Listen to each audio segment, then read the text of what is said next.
ఉడతవి పునవేలు విడిచిన పుడమియల్లుడు రాముడే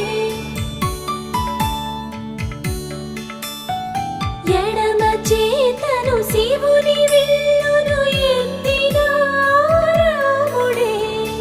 ఎత్తగలడా సీత జడను తాళి కట్టే వేళలో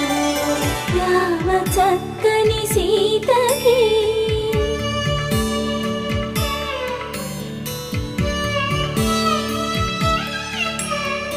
ఎర్ర జాబిలి చేయి